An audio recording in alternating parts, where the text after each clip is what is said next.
ఓం నమో శ్రీ లక్ష్మీ వెంకటేశ్వరాయ శ్రీ మహాగణాధిపతయే నమః. ముదాకరాత్తమోదకం సదా విముక్తి సాధకం కళాధరావతంసకం విలాసిలోకరక్షకం. మరి వినాయకుడు ప్రార్థన చేస్తూ మనం ఈ వారం అంటే సెప్టెంబర్ మాసంలో ఫలితాలు ఎలా ఉంటాయి? సెప్టెంబర్ మాసంలో మనం చూసినట్లయితే గురుడు మిథున రాశిలో ఉంటాడు. అలాగే మిగిలినటువంటి గ్రహాలన్నీ కూడా సింహరాశిలో రవి, బుధుడు ఇటువంటి గ్రహాలన్నీ కూడా ఉన్నాయి. మరి ప్రధానంగా రాహువు మరి కుంభరాశిలోను, శని మీనరాశిలోను సంచారం ఉంటుంది.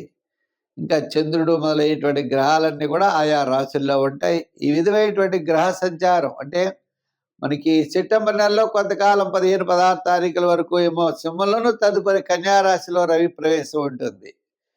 ఈ విధమైనటువంటి గ్రహాల యొక్క సంచారం వల్ల అంటే కుజుడు కన్యారాశిలోను మార్పుతో ఉంటారు. మార్పు వస్తూ ఉంటుంది, వెళ్తూ ఉన్నట్లుగా మిగిలిన గ్రహాలన్నీ కూడా తక్కువ సమయం ఉంటాయి. కాబట్టి ప్రధానమైనటువంటి గ్రహాల్లో గురుడు, రాహు, శనుల యొక్క ప్రభావం ఎక్కువగా చూపిస్తూ ఉంటుంది. అంచేత ఈ రాశులకి మనకి సెప్టెంబర్ నెలలో మనం ఎలా ఉన్నది, మనం ఏ పరిహారాలు చేసుకోవాలి, ఏ పరిహారాలు చేసుకుంటే మన జీవిత లక్ష్యం పాజిటివ్ వైబ్రేషన్స్ డెవలప్ అవుతాయి, అనుకూలమైనటువంటి ఫలితాలు ఉంటాయి. వ్యతిరేకంగా ఉండే సమయంలో అనుకూలంగా కూడా మనం చేసుకోవచ్చట. అంచేత గ్రహారాధన ద్వారా, పరిష్కారాల ద్వారా, పరిహారాలను పాటించడం ద్వారా గ్రహ వ్యతిరేక భావాలను తగ్గించి అనుకూలమైన భావాలుగా మానవుడు తీసుకునే అవకాశాలు మానవుడికి ఉన్నాయి. అందుచేత మనకు అనుకూలమైనటువంటి గ్రహాలు, వ్యతిరేకమైన ఫలితాన్ని ఇచ్చేటువంటి గ్రహాలు మనం అనుకూలంగా మార్చుకునే ప్రయత్నం చేద్దాం. ముందుగా మన రాశి గురించి తెలుసుకుందాం. కుంభరాశి. ఈ కుంభరాశి వారికి సెప్టెంబర్ నెలలో జాగ్రత్తలు తీసుకోవాలి. అంటే గురుడి యొక్క బలం చాలా అనుకూలంగా ఉంది. తద్వారా కుటుంబ ఆర్థిక సంతానపరమైన వ్యవహారాలు ప్రోత్సాహకరంగా ఉంటాయి. బంధుమిత్రుల యొక్క గౌరవం పెరుగుతుంది, సమాజంలో గౌరవం పెరుగుతుంది, అన్నింటా విజయాన్ని సాధించగలుగుతారు. అనారోగ్య సమస్యలున్నా తగ్గుతాయి. భార్యాభర్తల అన్యోన్యత విషయంలోనూ ఇబ్బందులు తగ్గుతాయి. విద్యార్థులు శ్రమ పడవలసి వస్తుంది. రాజకీయ నాయకులు కూడా మించి శ్రమ పడాలి. వృత్తుల వారు కూడా ఆయా వృత్తుల విషయంలో జాగ్రత్తలు తీసుకోవాలి. హామీలకి, మధ్యవర్తిత్వానికి దూరంగా ఉండాలి. దూరం నుండి శుభవార్తలు అందుతాయి. పెట్టుబడుల విషయంలో, హామీల విషయంలో మనం జాగ్రత్తలు తీసుకోవాల్సిన అవసరం ఈ కుంభరాశి వారికి ఉన్నది. సెప్టెంబర్ నెల ఎలా ఉంది అంటే మొట్టమొదటి 15 రోజులు చాలా బ్రహ్మాండంగా ఉంది, తర్వాత 15 రోజులు సామాన్యంగా కనపడుతోంది. అంచేత అనవసరమైన వ్యవహారాలకి దూరంగా ఉండాలి.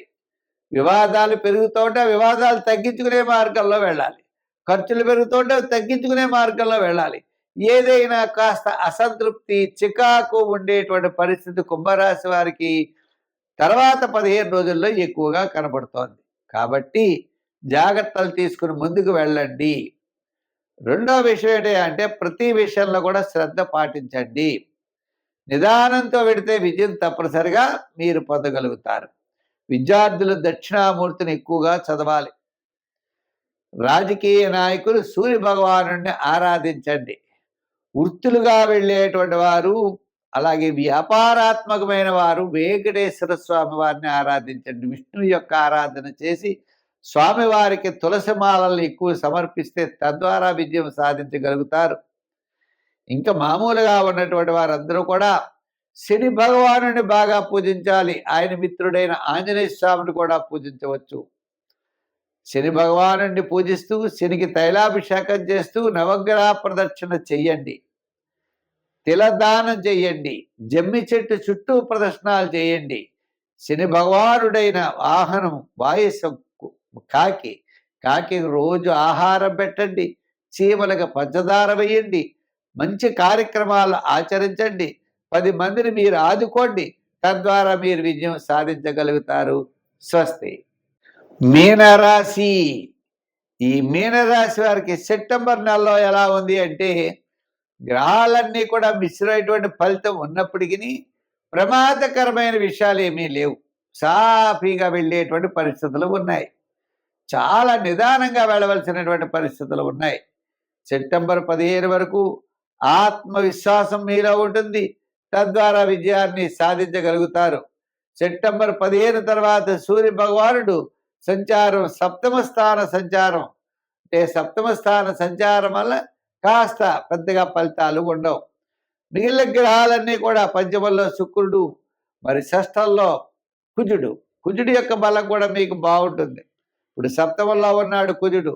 ఈ సప్తమంలో ఉన్న కుజుడు కూడా కొద్దిగా స్వల్పమైనటువంటి ఆటంకాలు పెట్టే అవకాశాలు ఉన్నాయి. ఏదైనప్పటికీ ఈ రాశి వారికి మరి కాస్త అనుకూలమైన వాతావరణంతో పాటు స్వల్పమైన సమస్యలు ఎదుర్కొనేటువంటి పరిస్థితి కూడా ఉన్నది. కాబట్టి ప్రతి ఒక్కరు కూడా ఏ పని చేసినా పని యందు శ్రద్ధ, నిదానము, మంచి ఆలోచనలతో ముందుకు వెళ్ళాలి. తద్వారా ఎక్కువ ప్రమాదం తెచ్చుకోకుండా తక్కువ ప్రమాదంతో మనం ముందుకెళ్ళే పరిస్థితులు ఉంటాయి. మనం ఎప్పుడు ఏ విషయాన్ని నెగిటివ్గా ఆలోచించవద్దు. చెయ్యలేము అని అనుకోకూడదు. బాగుండదు అని అనుకోకూడదు. బాగోలేదని అంతగానే అనుకోకూడదు. ఇలా మనం నెగిటివ్ ఆలోచన లేకుండా పాజిటివ్గా ఆలోచిస్తూ ముందుకు వెళ్ళాలి. విద్యార్థులు కూడా నాకు బాగోలేదు అనుకోకూడదు. ఎందుకు బాగోలేదు, బాగుంటుంది తప్పనిసరిగా చేస్తూ శివారాధన చేయండి. రాజకీయ నాయకులకు పెద్దగా అవకాశాలు ఉండవు. వృత్తుల పరంగా మనం చూసినట్లయితే డెవలప్మెంట్స్ పర్వాలేదు, కొంచెం ఎక్కువ కష్టపడాలి. వ్యాపారాత్మకమైన ఆర్థిక లావాదేవీలు కూడా మాసంలో ఫస్ట్ 15 రోజులు బాగుంటాయి, తర్వాత 15 రోజులు సామాన్యంగా ఉన్నాయి. ఏదైనప్పటికీ కూడా మనం నిదానంతో వెళ్ళాలి. ఫైనాన్స్, జనరల్, కిరాణా, మెడికల్, లోహ, యంత్ర, వాహన, చేతి వృత్తి పనివారు, కార్మికులు, సంచార వ్యాపారస్తులకి మొట్టమొదటి 15 రోజులు పర్వాలేదు. అంచేత ఈ మిగిలినటువంటి ఏమో శివారాధన, శివాలయానికి వెళ్ళడం చాలా మంచిది. మరి శని భగవానుడి యొక్క ఆయన తిలదానం చేయడం చాలా మంచిది. తిలలు ఒక తావులపాకులో వేసి దానం చేయండి. కాలిమట్టి, నల్లగొడ్డ, స్టీల్ గ్లాసు ప్రవహించే నదిలో శనివారం నాడు శనివారంలో 6 to 7 ఆ సమయంలో నదిలో వదిలిపెట్టండి. తప్పకుండా మంచి ఫలితాలు ఉంటాయి. ఈ సెప్టెంబర్ నెల గతం కంటే కాస్త ప్రోత్సాహకరంగా ఉంటుందని చెప్పి తెలియజేస్తూ స్వస్తి. సెప్టెంబర్ నెల ధనుర్రాశి వారికి మనకి ఎలా ఉంటుంది అని మనం ఆలోచించాలి. ఈ ధనుర్రాశి వారికి గురుడి యొక్క బలం అనుకూలంగా ఉన్నది, శని యొక్క బలం అనుకూలంగా లేదు.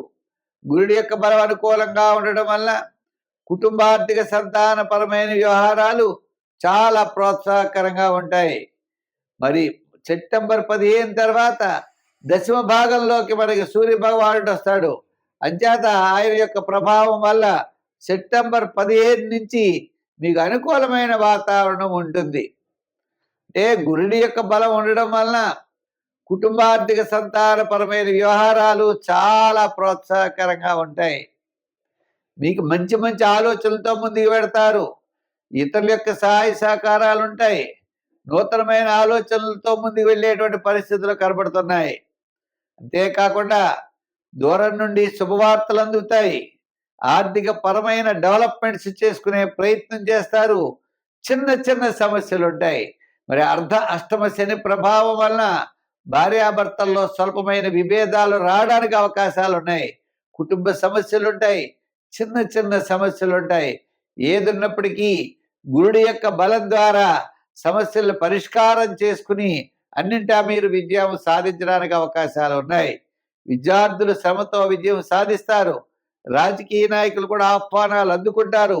వృత్తులుగా చేసేటువంటి వారికి కూడా ఆర్థిక పరమైన డెవలప్మెంట్స్ ఉంటాయి. చిన్న చిన్న ఆటంకాలు, ప్రతి పని కూడా 2-3 సార్లు చేయవలసిన పరిస్థితులు ఉంటాయి.